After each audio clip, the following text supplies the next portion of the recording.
Cassie was the type of person that you couldn't talk to. Like, how so? On her rules or on his rules? Like nobody talking to the person. Or she had an attitude. Nah, no, she didn't have an attitude. You know what I'm saying? Because I looked at Cassie as a daughter. You know what I'm saying? Because I'm 2 years older than Diddy. Okay.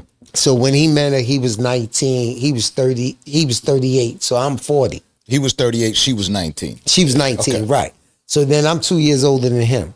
You know what I'm saying? So I'm looking at it like that. So even sometimes, even though I'm working, she's the princess because she's with the king, you know. So I got to treat her a certain way, but I still see the youth and the kiddiness in her and the naiveness in her. That's a little girl, man. She's a young girl. So sometimes you want to talk to her. But after you talk to somebody 2 or 3 times and they go back and tell the person that you're talking about the conversation. That's the worst. They sell you out. And then that person calls you and they go, what the fuck you talking to my girl about my business for? Now you look crazy.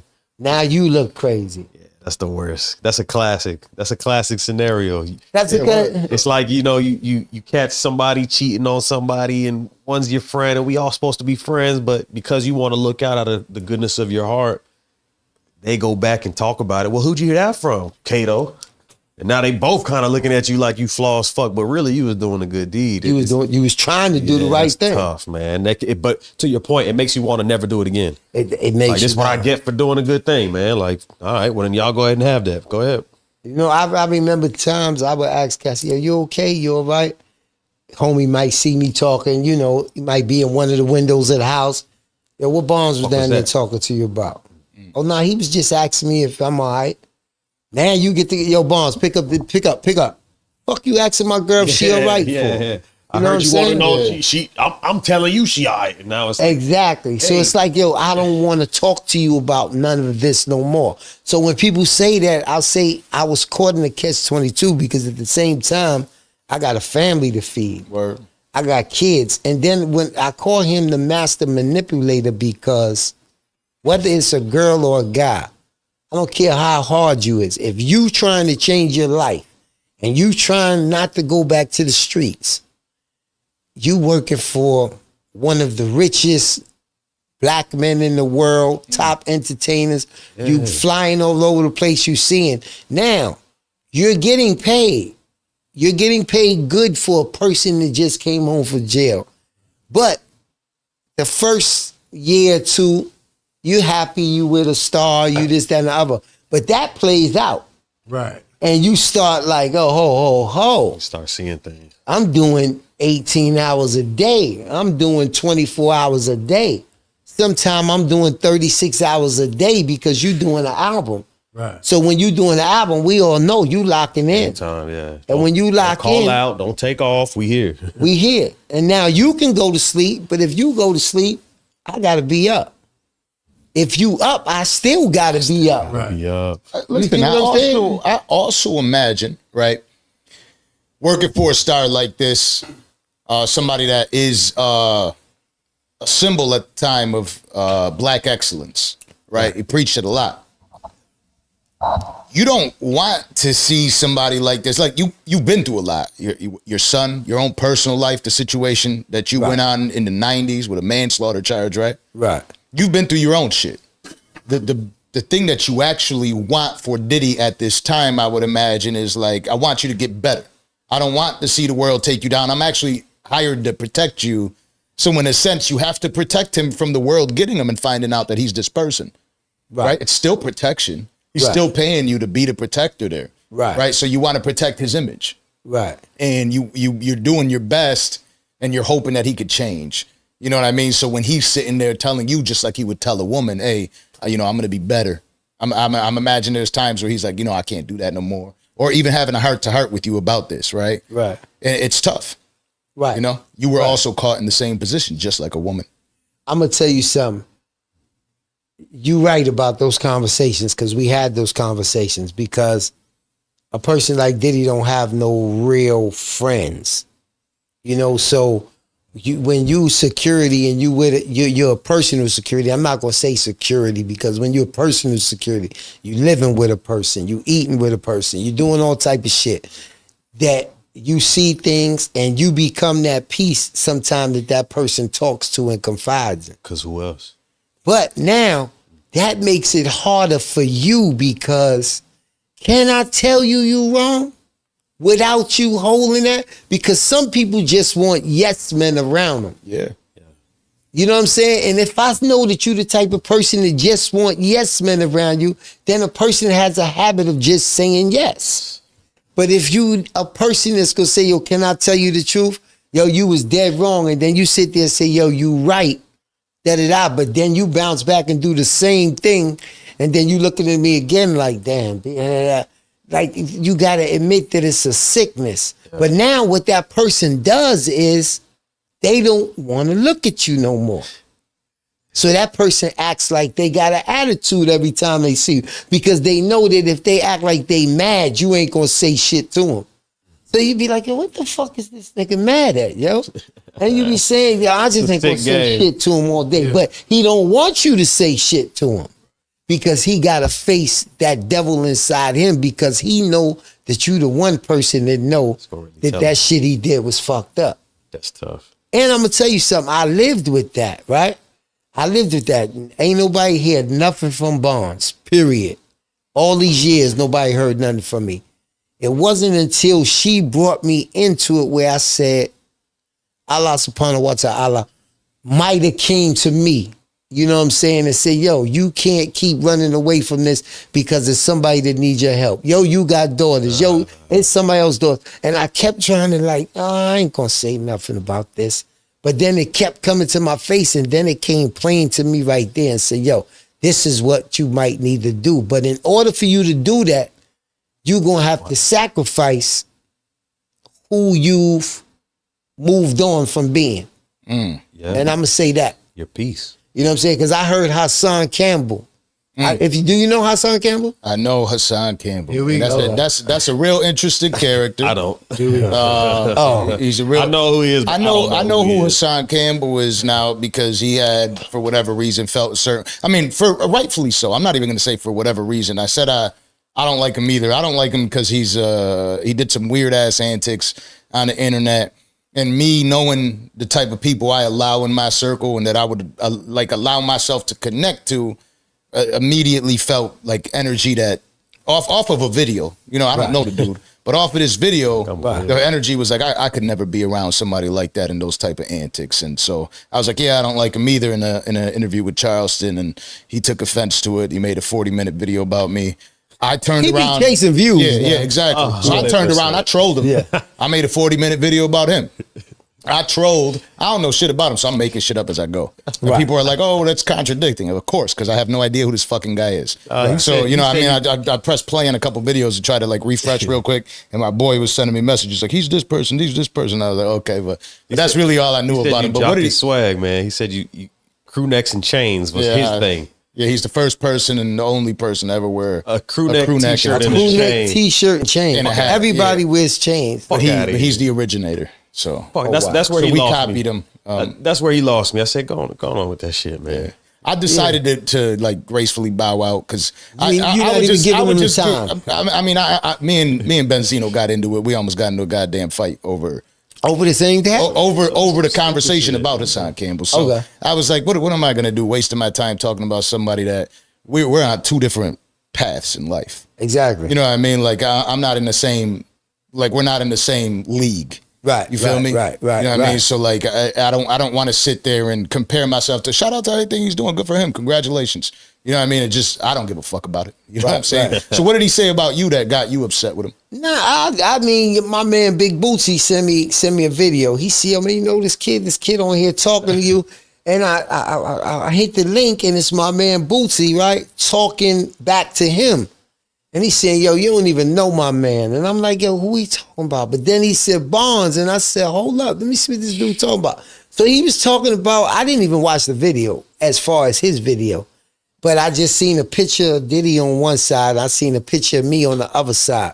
But from what I gathered from my man Big Bootsy video, which I did watch, he was saying, yo, you don't even know Barnes. You calling him a street nigga and saying he not supposed to do ABC. He said, where you know my man from? You don't know him from nowhere to be calling him a street nigga and this, that, and the other. Now, grant you, it was a time where I would love that name, because I was a street nigga. Of course. You know what I'm saying? Went to jail for manslaughter, did this, ran the street, got on the wall with this. But it's a badge, yeah. You graduate.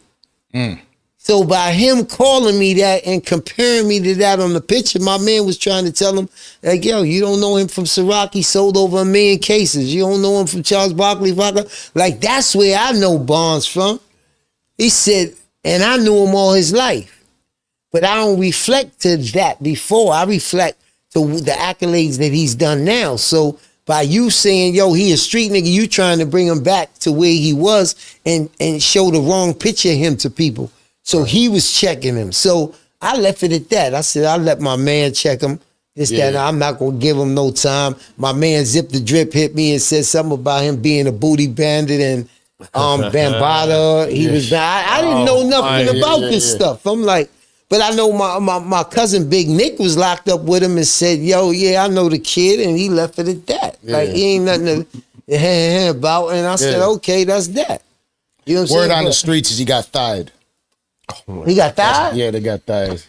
Oh, wow. Yeah. Oh, wow. Let's toast to that. Yeah, toast to the Yeah, toast to that. Toast, fellas. Oh, man. That's how it happens. Sometimes shit happens. It's okay. He wasn't in the Diddy camp. Nah, I'm just Yo. Nah. So I do want to say, I want to rewind it back a little bit, right? And we had the pleasure again of having you up, I believe, which was your initial interview.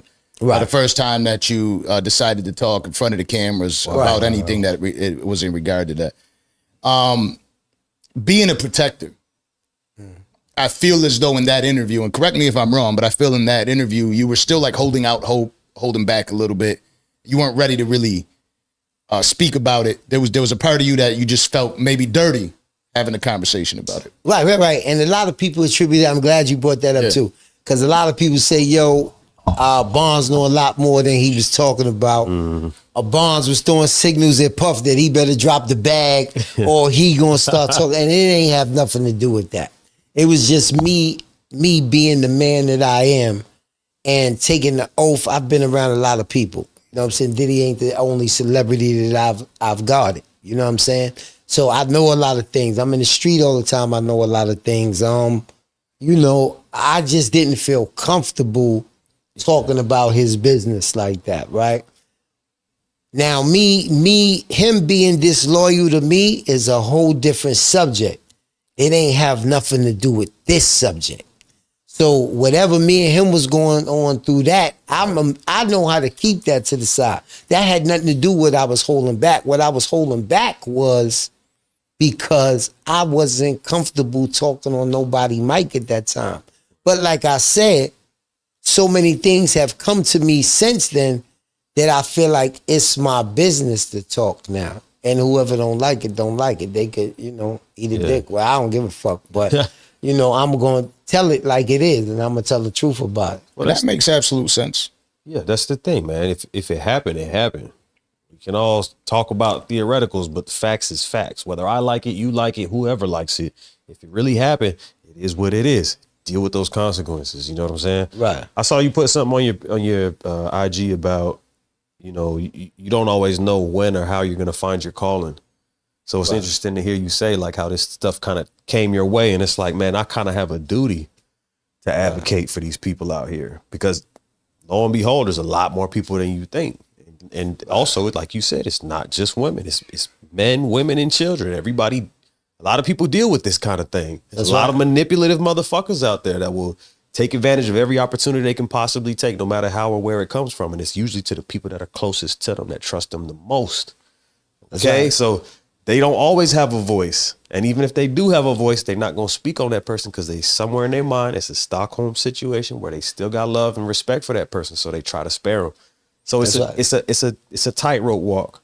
It's like you're forcing me in a position where now I got to speak on things I don't even really want. I don't even. Street etiquette tells me that this is not in my nature to speak on these kinds of things, but now you forcing my hand. And that's why I had to come out the streets. That's why I had to come out. I can't come out the streets one way. I got to come out the streets the whole way. And when I say I got to come out the streets the whole way, that means I can't have that street mentality of, hey, yo, I can't talk about this. I can't talk. Ain't nobody going to jail. We talking about, yo, you need help. You need to get right. And these women need help. And it's something you just tapped on, Kato. It was like a lot of people, even us was talking. We said about a man going with domestic violence, and we said about a woman. But Kato just touched on the kids. The kids are affected. Just like I said, I seen my mother and father go through it, but I thought it was nothing because the next day everything would be all right. No, it's not okay. And the kids don't realize that this affects them until later on in life. And you might go through it at 17 or 18. You might get into it with your little girlfriend. You might smack her. Some people grow out of it. But what about the ones that don't grow out of it? And that becomes what they do. I'm listening to women say, every time he drink, I know I'm going to get my ass whipped. And how are you staying there when every time he drink, if you call him before he coming home, he got a slur in his voice, you getting ready to get ready like you getting ready to get into a boxing match. It's like you it's know all good. Like it's a regular thing. And it's not. Because she seen her mama go through that shit. So it's normalized to her. And that's the thing. That's why you talk about the kids. Because even like you said, some people grow out of it. But if you grew up where that shit's normalized, well, now you just thinking that's just the way relationships are. And I hear some women say, yo, that nigga just punched me in my face. Oh, I'm going to fuck the shit out of him tonight. Yeah, that's the thing too. Huh? We toxic. We toxic together. So it's all type of mixed up. And that's why I'm saying it's not like I gave an oath to protect, right?